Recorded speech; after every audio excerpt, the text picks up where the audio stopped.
What if I told you the pyramids weren't built on pharaoh power, but on beer bread and bird stew? While everyone thinks ancient Egyptians lived on golden glory, they actually survived on fish guts, beer soup, and questionable bird recipes. First up, bread, beer, and onions, the holy trinity of Egyptian breakfast. This wasn't just bread, it was liquid courage in carb form. Egyptian workers consumed over 4 liters of beer daily. And before you judge, remember they were moving 2-ton limestone blocks in desert heat. The bread was made from emmer wheat, which is basically the great-great-grandfather of modern wheat, baked in clay ovens that would make your kitchen look like a spaceship.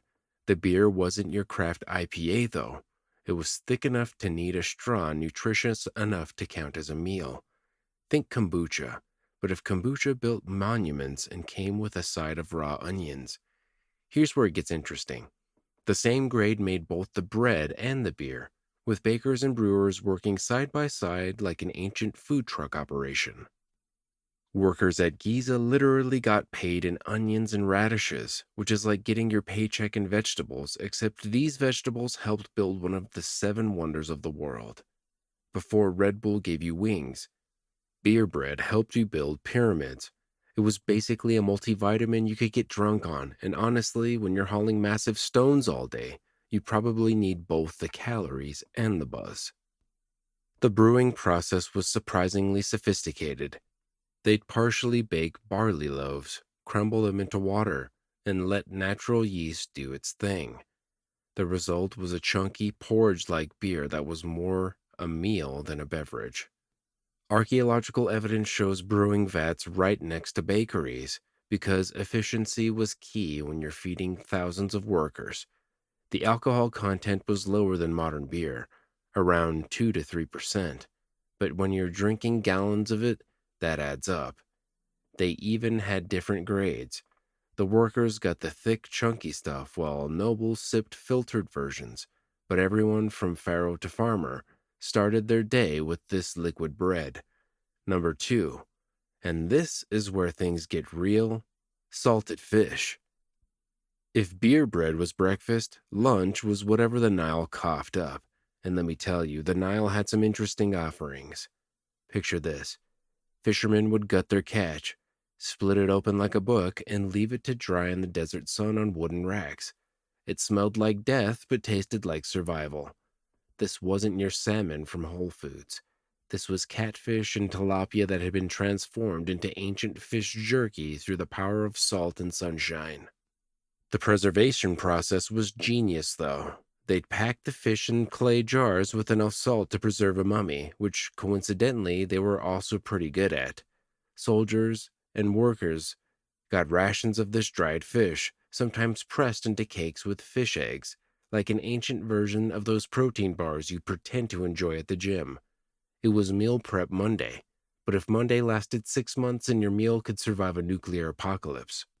Archaeological digs have found fish bones everywhere in workers' villages, proving that when life gives you river fish, you salt it, dry it, and make it last through the next dynasty. The variety of fish was impressive too. Nile perch, catfish, tilapia, mullet, and eel all made their way into Egyptian stomachs. Each type required slightly different preservation methods. Smaller fish might be dried whole, while larger ones were split and gutted. Some were smoked over fires of dried papyrus and dung, adding a unique flavor that probably masked the inevitable funkiness. Fish roe was especially prized, pressed into cakes and dried separately, creating what was essentially ancient caviar to the masses. The smell of a fish drying operation must have been overwhelming, but in a world without refrigeration, stinky fish was better than no fish. Moving on to number 3, emmer wheat porridge, the Egyptian equivalent of oatmeal, if oatmeal could fund a civilization. This wasn't your Instagram-worthy breakfast bowl with berries and honey. This was thick, gritty porridge that stuck to your ribs and teeth. Workers would boil emmer wheat with water, maybe throw in some onions if they were feeling fancy, and create a paste so dense it could probably be used as building mortar in a pinch. One bowl of moving those 2-ton limestone blocks I mentioned earlier. It was basically ancient protein powder, but grittier and with more archaeological significance. The rich folks would add milk or honey to theirs, while the poor made do with water and determination. Scientists have actually analyzed the nutritional content of this porridge and discovered it provided just enough protein and carbs to sustain heavy labor, which explains how they built those pyramids without energy drinks or pre-workout supplements. The preparation varied by social class and season. During harvest time, fresh emmer could be ground and cooked immediately, creating a sweeter, more pleasant porridge. But most of the year, people relied on stored grain that had been ground on stone querns, picking up tiny bits of stone in the process. This is why Egyptian mummies often have severely worn teeth. They were literally grinding their teeth down every meal. The porridge could be thick enough to eat with your hands or thin enough to drink, depending on how much water you added and how desperate you were. Some families would cook a huge pot in the morning and eat it throughout the day, letting it congeal into a solid mass that could be cut and carried into the fields. Number 4 takes us from pleasant fuel to something a bit fancier: roasted duck and goose. Now, if you were rich, you ate like it was Thanksgiving every day. If you were poor, you watched and maybe caught a pigeon if you were lucky. The Nile marshes were basically an all-you-can-catch buffet of waterfowl. Egyptians would hunt ducks and geese with throwing sticks, which is like playing fetch, except you're hoping dinner comes back with the stick. These birds were the cheapest meat available, which in ancient Egypt meant they were still a luxury for most people. When peasants did get their hands on some fowl, they'd pluck it, stuff it with whatever herbs grew by the river, and roast it over an open fire. Tomb paintings show hunters in papyrus thickets throwing sticks at birds, which was apparently both a sport and a grocery shopping method. It was the original farm to table, except the farm was the entire Nile Delta, and the table was probably a mud brick. Rich folks would fatten their geese like they were preparing for a Food Network special, while everyone else made do with whatever flew too close to their throwing stick. The cooking methods were surprisingly sophisticated for the time. Wealthy households had special fattening pens where geese were force-fed. The birds would be stuffed with moistened grain until their livers expanded. For regular folks, wild-caught birds were plucked, gutted, and either roasted on spits or over open fires or boiled in pots with vegetables. The fat rendered from geese was especially valuable, used for cooking, lamp oil, and even cosmetics. Nothing went to waste. Bones were boiled for broth, feathers were used for fans and arrows, and even the feet were considered a delicacy. During migration season, the marshes would be full of hunters, creating a community event where successful hunters might trade their excess for other goods. Number 5 brings us to lotus root soup, and yes, they literally turned pond scum into fine dining. The sacred lotus wasn't just for looking pretty in tomb paintings, it was for dinner. Egyptians would wade into the marshes, pull up lotus roots that looked like muddy tennis balls, and transform them into soup. The roots were black on the outside, white on the inside, and tasted like a water chestnut that had given up on life. But here's the genius part. During flood season, when regular crops were underwater, these lotus roots were still accessible. They'd boil them, roast them, or eat them raw if they were really desperate. The seeds were as big as olive pits and got the same treatment. Imagine if your survival food grew in the same pond where crocodiles lived. That's commitment to nutrition. They were basically eating the ancient equivalent of a juice cleanse, but one that actually filled you up and didn't cost $40 at Whole Foods. Tomb paintings show people harvesting lotus flowers, but they conveniently left out the part where someone had to stick their hand in crocodile-infested water to get dinner. The blue lotus was especially prized, not just for food but for its mild psychoactive properties. They'd steep the flowers in wine or beer, creating a mildly euphoric beverage that made pyramid building slightly more bearable. The roots could be sliced thin and dried for storage, reconstituted later in soups or stews. Young lotus leaves were edible too, wrapped around fish or vegetables and steamed over boiling water. The entire plant was a grocery store: roots for starch, seeds for protein, leaves for wrapping, and flowers for getting a little buzzed. Modern analysis shows lotus roots are rich in vitamin C and dietary fiber, making them an accidentally healthy choice for ancient Egyptians who just thought they tasted good. Number 6. Honey cakes. Finally, something that doesn't sound like a survival challenge. Egyptian bees were working overtime to produce honey that was so valued it was used as currency. These weren't your grocery store honey buns, though. Egyptian honey cakes were dense, heavy, and could survive longer than most dynasties. They'd mix honey with emmer wheat flour, shape it into cakes, and bake them into those same clay ovens that made their bread. Here's a mind-blowing fact. Archaeologists found honey in King Tut's tomb that was still edible after 3,000 years. That's a shelf life that would make Twinkies jealous. For regular folks, honey was expensive, so they'd stretch it with date syrup or just dream about it while eating their plain porridge. These cakes were the original energy bars, perfect for long desert journeys or building monuments. It was basically a Cliff Bar, but fancier and with more bees involved. The wealthy would add nuts and dried fruits, creating something almost resembling actually dessert, while peasants made do with whatever sweetness they could extract from dates. Beekeeping was serious business in ancient Egypt. They used cylindrical clay hives stacked horizontally, a design so efficient it's still used in some parts of Egypt today. Beekeepers would smoke out the bees with burning dried dung, harvest the honey, and carefully maintain the hives. The honey varied in flavor depending on what flowers the bees visited. Acacia honey was light and floral, while honey from desert wildflowers was darker and more intense. Royal beekeepers had the best territories along the Nile, where diverse flowers bloomed. The cakes themselves came in various forms: flat discs for travel, cone shapes for offerings, and elaborate molded shapes for special occasions. Some recipes included sesame seeds, creating the ancestor of modern tahini halva. Number 7 gets us into the fermentation game with pickled vegetables. Ancient Egyptians invented meal prep and gut health in one jar, and they didn't even have Instagram to brag about it. They'd take onions, garlic, turnips, and cucumbers, throw them in clay jars with salt water, and let time and bacteria do their thing. It was like kimchi, but if kimchi had to survive apocalypse-level heat and still be edible. The fermentation process was crucial because it preserved vitamins that would otherwise disappear faster than water in the desert. These pickled vegetables weren't just condiments, they were survival medicine. They prevented scurvy, aided digestion, and made boring bread taste like something worth eating.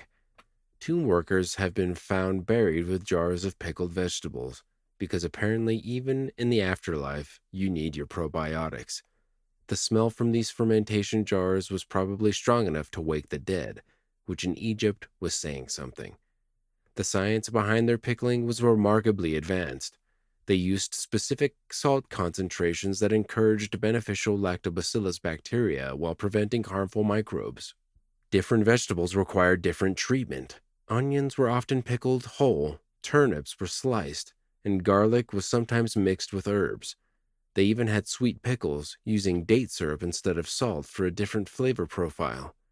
The jars were sealed with cloth and mud, creating an anaerobic environment perfect for fermentation. Some households had dedicated pickling rooms, usually in the coldest part of the house. The resulting pickles could last years, providing essential nutrients during times when fresh vegetables were scarce. They even exported their pickled vegetables, with Egyptian pickles showing up in archaeological sites across the Mediterranean. Number 8 brings us to Nile perch stew, the original surf and turf, heavy on the surf, light on everything else.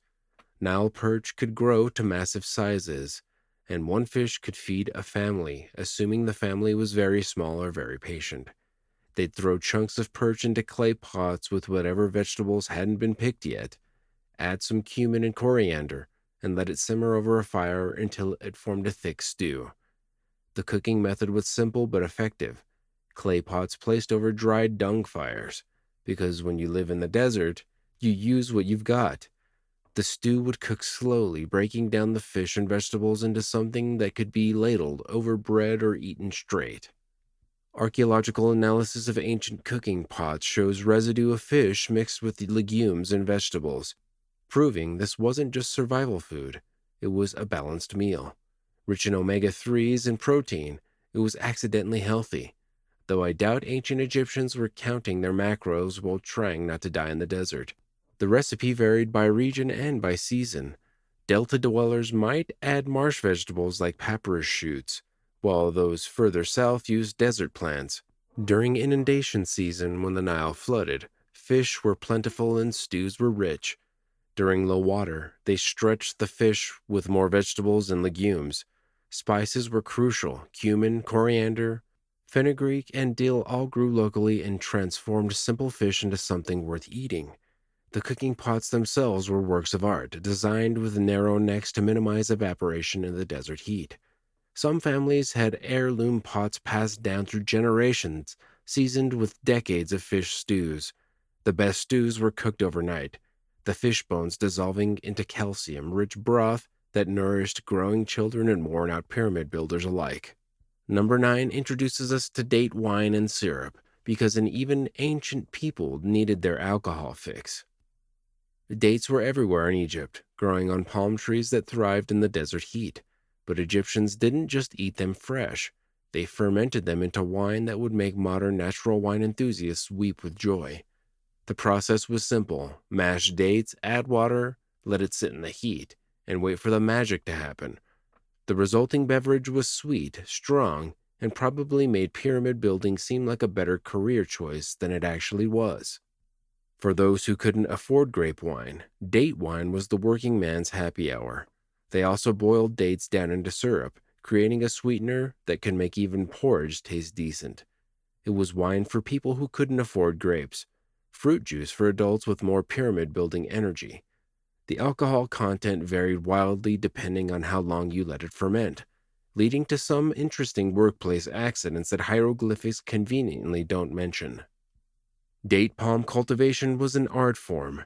Trees were either male or female, and farmers had to manually pollinate the females for good fruit production. They'd climb the towering palms with nothing but rope and confidence, carrying male protein to dust on female flowers. A single tree could produce hundreds of pounds of dates annually for decades. The dates came in dozens of varieties.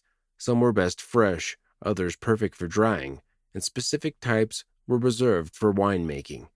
The fermentation happened in large ceramic jars buried partially in the ground to maintain temperature. Some producers added herbs or spices, creating flavored wines that were the ancient equivalent of craft cocktails. Date syrup production required constant stirring over low heat, a job often given to children or elderly family members who could sit by the fire all day. Finally, number 10, tiger nut sweets. And no, those weren't made from actual tigers. Tiger nuts are actually tubers that grow in the ground, and ancient Egyptians were eating paleo before paleo was cool.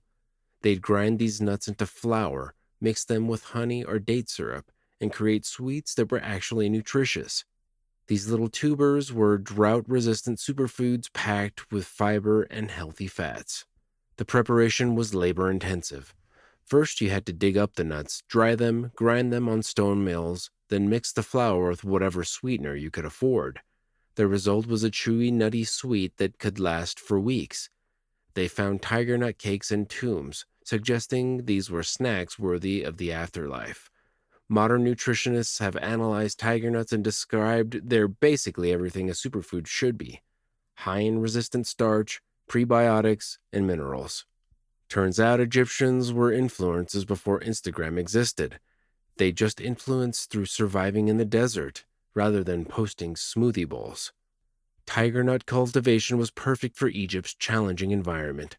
The plants grew in steady soil where other crops failed, needed minimal water, and actually improved soil quality. Farmers would flood tiger nut fields briefly, mimicking the Nile's natural inundation, then let them dry out. The tubers grew and clustered underground, requiring careful harvesting to avoid damage. Once dried, they could be stored for years without spoiling. Besides sweets, tiger nuts were pressed for oil, ground into flour for bread, or eaten raw as a crunchy snack. They even made tiger nut milk, the original non-dairy alternative, by soaking ground nuts in water and straining.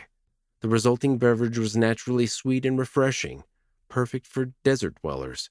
Spanish horchata, still popular today, is a direct descendant of Egyptian tiger nut milk, brought to Europe by Arab traders who learned the recipe from Egyptian sources. Thanks for watching the Nile Files.